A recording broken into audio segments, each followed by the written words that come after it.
What's up, YouTube? This is Too Raw for TV. Alright, so before I get into this video, I want to give a shout out to the brother Rage Man Reg for the donation to the channel via the Cash App. Leaves a note saying Kawhi facing real injuries. Others have abused load management. I just want to clarify something when it comes to Kawhi Leonard. I don't put him in the Ben Simmons category. Obviously, Kawhi's dealing with real injuries. Yes, he is. And has been for several years. My issue with Kawhi Leonard is I don't think he's the type of guy that will play when he's hurt. Okay? There are times when you are hurt and there are times when you're injured. When I say hurt, I mean some of the nagging things that naturally happen to an athlete during the course of a season. All right? Things that you can play through depending upon your pain threshold. I'm not saying everybody has to be Larry Bird or Willis Reed, okay, or even maybe Kobe Bryant. Not everybody's built like that. But most athletes will play through an injury. For instance, I remember there was a game during the 1995-96 season where early on in the game, Michael Jordan dislocated his finger. Okay? Today, that player would have been out for a week, maybe more. Right? Michael Jordan simply taped that finger up to mobilize his mind. I think, first of all, they popped it back in place. He taped his fingers, checked to make sure that he could dribble. He could dribble. He was satisfied with his ball handling, capabilities. And guess what? He played. And he had a good game. And they won. And I remember watching that game. So that's what I'm talking about. Like some of these guys today, they just refuse to play hurt. And also, the evidence is starting to become overwhelming that load management actually has a counter effect of what it's intended to be. It's intended to save players, but in reality, it makes guys more susceptible to injury. Just like, when you train your body to run 5 miles, you can run 5 miles, maybe even 5.5, pushing 6. But if you're only going 3 miles and then you need to go 5 miles, guess what happens? Then you might start hurting yourself, straining yourself. So I didn't want to go so long-winded on that, but that's just my stance on that. Let's talk about this game now, okay? Game 4 today was between the Cleveland Cavaliers and the New York Knicks. I thought this series was going to be a toss-up going into this series. It appears to me that I may have been wrong in that assessment. I thought these were two relatively even-matched teams.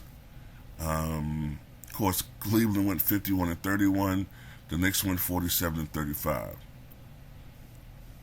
As a matter of fact, you could argue that Cleveland is the team that has the more dynamic individual player in Donovan Mitchell, a guy that scored 71 points in a game, a guy that scored 58 points in the playoff game before. So this is a guy that can really seriously go off in the game. But this series has gone now decidedly in the favor of New York Knicks. Today they won 102-93, and they take a 3-games-to-1, a commanding 3-games-to-1 lead in this best of 7 series. Game 1, the New York Knicks stole a victory at Cleveland. I think the score was 101-97. That game, even though Donovan Mitchell scored 38 points for the Cavaliers, he took 31 shots to get those 38 points. And Darius Garland had an awful performance in that game. I think it was something like only 10 points and 2 assists or 1 assist or something like that. Game 2 was the huge bounce back game, in particular by Darius Garland. 26 of his 32 points came in the first half. He had 7 assists in that contest as well. I just can't remember the score anymore, but I know the Cavaliers won Game 2. Game 3 was won in a blowout at Madison Square Garden by the New York Knicks, 99-79. That 79 points by the Cavaliers was the least amount of points any team has scored in a game this season. And this game was ultimately won by the New York Knicks, 102-93, and they take, as I said, a big 3-1 lead. They're just one victory away from advancing to the Eastern Conference semifinals for the first time in 10 years. That was when that Knicks team that was led by Carmelo Anthony beat the Boston Celtics in the first round. I think one of those games, Carmelo had 42 points. They beat the Boston Celtics in the first round and ultimately lost to the Indiana Pacers in the second round. I think something in, I want to say in 6 games. The Knicks had only been in the playoffs one other time since then. That was 2021. But that was a token appearance against the Atlanta Hawks. The Knicks themselves want to make a run like the Hawks did that year, where the Hawks went all the way to the Eastern Conference Finals. For the New York Knicks, the best player, in my opinion, was Jalen Brunson. He's arguably been the best player. Well, actually, I don't know if it's just arguable. I think he's been the best and most consistent player so far for the Knicks, and so far for any player in this series. 29 points, 6 rebounds, 6 assists, 1 steal, 1 block, 11 of 22 shooting from the floor, 5 of 9 from three-point range, 2 of 2 from the charity stripe. The front court of Mitch Robinson and Isaiah Hartenstein in this game combined for 13 points, 19 rebounds, and 4 blocked shots. So they did a very good job. Matter of fact, let's see. They combined not only for 19 rebounds, but they combined for 8 offensive rebounds. So they did their job. Josh Hart was inserted into the starting lineup in place of the injured, I think it's Quentin Grimes. And Grimes, I think it's day-to-day with a shoulder contusion.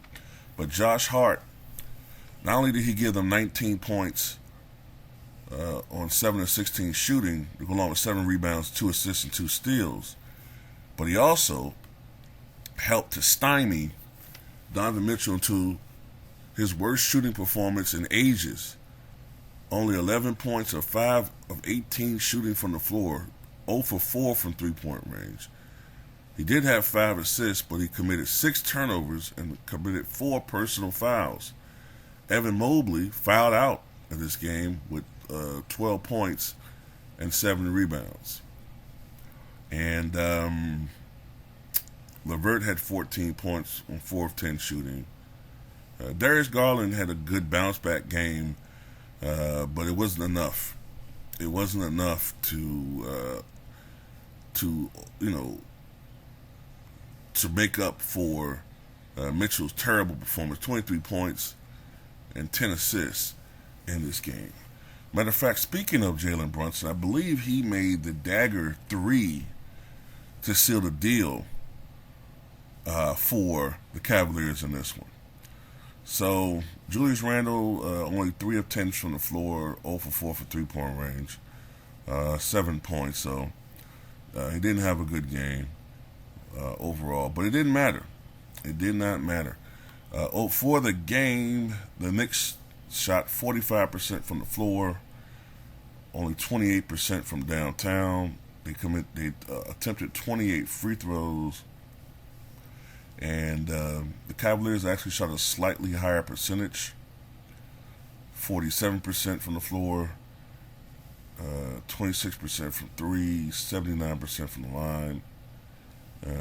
Took fewer free throws, But as I said before, the Knicks vastly out rebounded the Cavaliers 47-33, giving them second and third opportunities, and that can be key in a ball game where both teams are struggling overall shooting the basketball.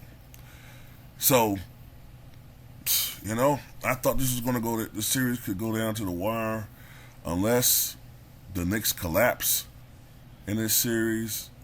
Cleveland may be going home soon.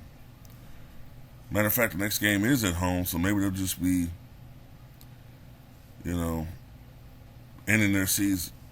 But anyway, tell me what you guys think.